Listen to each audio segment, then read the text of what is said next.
Wilayah pesisir merupakan salah satu ekosistem yang telah lama diketahui menyimpan permasalahan yang cukup serius bagi kelangsungan hidup manusia yang memanfaatinya. Permasalahan ini terutama menyangkut trade-off pemanfaatan sumber daya pesisir, yaitu antara kepentingan ekonomi dan preservasi fungsi ekologisnya. Masyarakat Desa Karangagung, Kecamatan Tuban masih tidak sadar akan akibat dari membuang sampah sembarangan di wilayah pesisir pantai. Sampah yang berserakan di sekitar pesisir pantai merupakan salah satu yang dapat merusak ekosistem pesisir pantai baik di darat maupun di laut.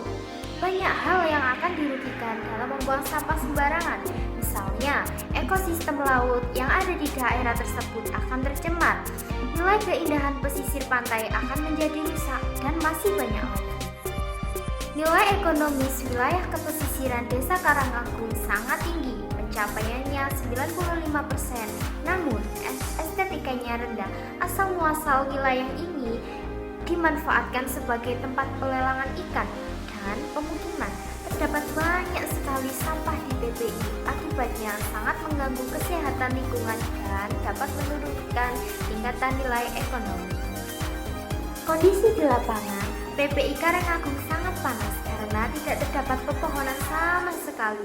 Sembadai pantai merupakan lahan kosong yang ditumbuhi rerumputan liar yang dipenuhi sampah berserakan. Lahan kosong tersebut digunakan sebagai tempat membuang sampah warga sekitar. Nah, lahan kosong yang berdekatan dengan pemukiman yang sangat padat wilayah sangat dinamis dengan berbagai proses yang terjadi di dalamnya. Proses tersebut merupakan erosi, akresi, dan keadaan seimbang antara erosi dan akresi. Erosi dan akresi sendiri itu merupakan hal yang normal terjadi di alam, akan tetapi pengelolaan wilayah kepesisiran yang salah menyebabkan semakin tingginya kejadian erosi ataupun akresi yang dapat menimbulkan dampak negatif terhadap wilayah kepesisiran. Wilayah pantai berbatu terdapat di Desa Karangagung dengan penggunaan lahan PPI, Pelabuhan Pendaratan Ikan, dan Kelurahan Kutarejo dengan penggunaan lahan untuk wisata pantai antar pulau dan antar negara yang kemudian berubah menjadi wisata pantai bersejarah. Namun, keanekaragaman ini, jenis flora dan fauna sangat rendah terdapat di PPI karena terdapat permasalahan mengenai fenomena terjadinya erosi. Dengan masalah yang telah ada, pemerintah membentuk SDGs guna untuk kesejahteraan bersama, yaitu pekerjaan layak dan pertumbuhan ekonomi. Masyarakat melakukan berbagai macam aktivitas di wilayah kepesisiran untuk memenuhi kebutuhan hidupnya, terutama kebutuhan ekonomi dan rekreasi, sehingga wilayah kepesisiran dimanfaatkan sebagai tempat pelayanan ikan dan wisata. Pemanfaatan tersebut dapat membawa dampak positif atau negatif, tergantung perilaku masyarakat dalam pengelolaannya. Perilaku yang baik akan menjamin keberlanjutan nilai wilayah pesisiran. Sebaliknya, perilaku yang tidak baik akan merusak bahkan menghilangkan nilai-nilai wilayah kepesisiran. Kesehatan yang baik dan kesejahteraan. Kebersihan sebagian dari iman. Manusia sebagai khalifah yang memelihara bumi seharusnya menjaga kelestarian yang ada. Sampah harus dibuang pada tempatnya. Pelestarian wilayah pesisir yang menjaga agar selalu hijau dan bersih dari sampah sehingga orang yang sedang penat karena bekerja atau hal lain dapat merasa segar kembali baik jasmani maupun rohani melalui kontak alam. Menjaga ekosistem darat. Adanya sampah berserakan terdapat di jalan, lahan kosong, dan bangunan sekitar TPI sangat tidak mengindahkan lingkungan sekitar dan berdampak buruk pada ekosistem darat. Oleh karena itu, perlu adanya pengelolaan lingkungan yang menjamin pemanfaatan secara bijaksana dan menjamin kesinambungan persediaan dengan tetap memelihara serta memanfaatkan nilai keanekaragaman. Menjaga ekosistem laut. Untuk menjaga ekosistem laut, sebaiknya sampah yang ada di sekitar pesisir pantai diolah menjadi hal yang bermanfaat, misalnya dibuat menjadi kerajinan atau hal lain. Pemerintah juga bisa memberikan tempat sampah ke area-area yang banyak dikunjungi masyarakat maupun wisatawan, agar tidak membuang sampah sembarangan. Pendidikan bermutu. Untuk menjaga keindahan wilayah pesisir pantai dan laut, pemerintah harus memberikan edukasi kepada masyarakat Desa Karanganggung betapa pentingnya menjaga keindahan wilayah pesisir pantai. Dengan hal tersebut, masyarakat akan sadar dan tidak akan membuang sampah sembarangan lagi di wilayah pesisir pantai. Perdamaian, keadilan, dan kelembagaan yang kuat. Di sini, pemerintah sangat berperan penting untuk memberikan ketegasan berupa sanksi atau teguran kepada masyarakat yang tidak ada rasa kepedulian untuk menjaga keindahan pesisir pantai. Dengan hal tersebut, masyarakat akan takut dan tidak akan membuang sampah sembarangan.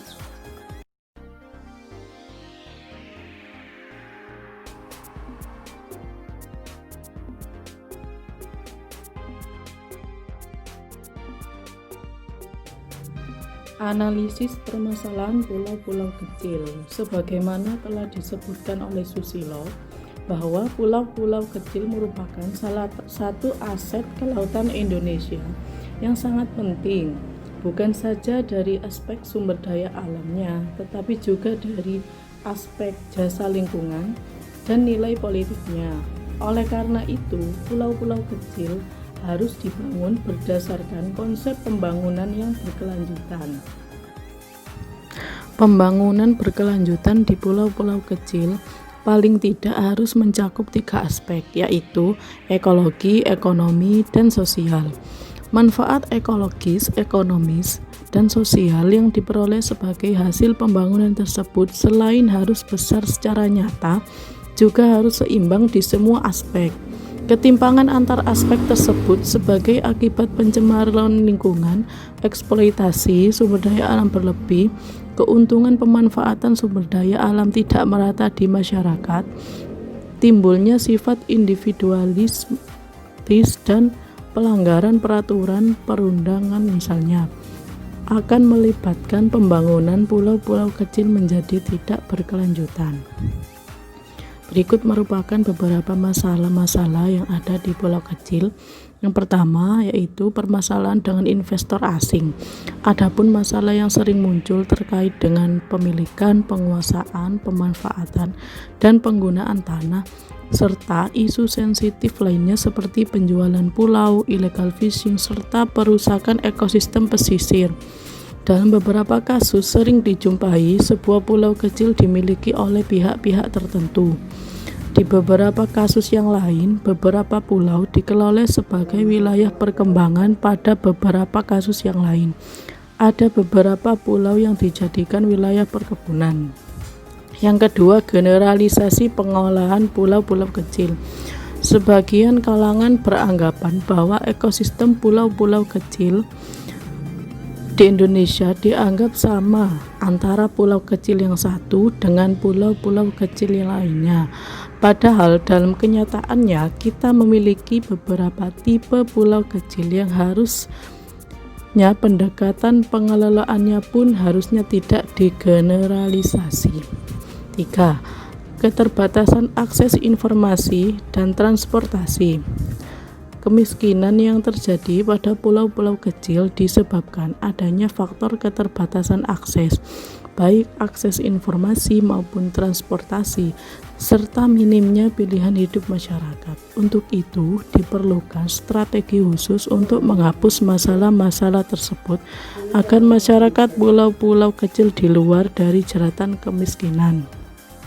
Hubungannya dengan SDGs atau Sustainable Development Goals.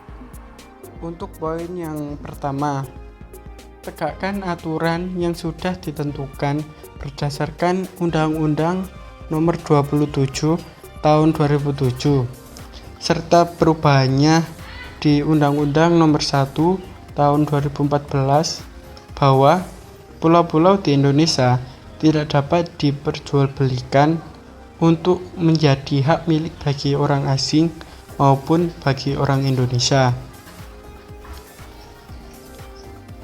Untuk poin yang kedua, pengelolaan pulau-pulau kecil harus dilakukan secara terintegritas dan satu pintu. Tidak bisa dipecah-pecah berdasarkan kewenangan. Pemerintah pusat harus segera mengeluarkan norma, standar, dan prosedur yang mengatur integritas pengelolaan pulau-pulau kecil. Sebagai antisipasi implikasi dari pelaksanaan Undang-Undang Nomor 23 Tahun 2014 tentang pemerintahan daerah. Untuk poin yang ketiga, dengan fokus memperbaiki dan menambah sarana transportasi agar masyarakat di pulau-pulau kecil lebih mudah untuk melakukan perjalanan keluar masuk dari pulau tersebut. Membangun sarana telekomunikasi dan membangun infrastruktur yang saling terhubung supaya masyarakat di pulau-pulau kecil tidak ketinggalan dengan perkembangannya zaman pada saat ini.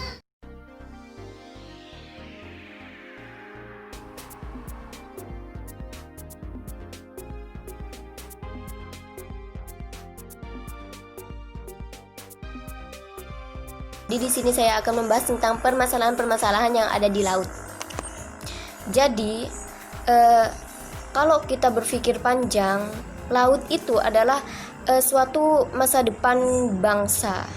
Jadi menurut Sekretaris Direktorat Jenderal Pengelolaan Ruang Laut Kelautan yang membahas mengenai kebijakan pengelolaan ruang laut Indonesia, ada 12 pulau terluar yang sedang kita bangun infrastrukturnya, sehingga akan ada mekanisme industrialisasi di pulau-pulau kecil kita untuk meningkatkan kesejahteraan dan menjaga ketahanan pangan. Nah, jadi Indonesia memiliki persoalan sampah plastik. Sekitar 80% sampah berasal dari darat dan 20% dari arus, dan kegiatan lain di laut sekitar 1,2 ton sampah masuk ke laut. Jadi permasalahan terbesar di laut itu adalah salah satunya itu banyaknya sampah yang ada di laut. Jadi kalau kita memikirkannya itu, kalau di laut itu sudah banyak sampahnya, otomatis ekosistem yang ada di dalamnya itu juga akan berkurang. Bukan berkurang ya, maksudnya itu ekosistem yang ada di dalamnya itu akan juga mengalami penurunan, akan mengalami kerusakan juga tentunya. Mulai dari terumbu karang, ikan-ikannya, dan lain sebagainya. Jadi kita memerlukan kerjasama kolaboratif berbasis ilmu pengetahuan untuk mengolah laut kita. Sustainable Development Goals atau biasa kita kenal dengan SDGs, terkait pendekatan termudah misalnya dengan perspektif kesejahteraan dan pendampingan masyarakat, maka harus ada peraturan dari unit wilayah yang paling kecil. Jadi kita sebagai generasi muda itu harus membiasakan diri atau mengajak para masyarakat itu untuk tidak membuang sampah ke laut, tidak membuang sampah sembarangan sehingga mengakibatkan itu penumpukannya itu di laut. Jadi dikarenakan itu laut itu adalah masa depan bangsa.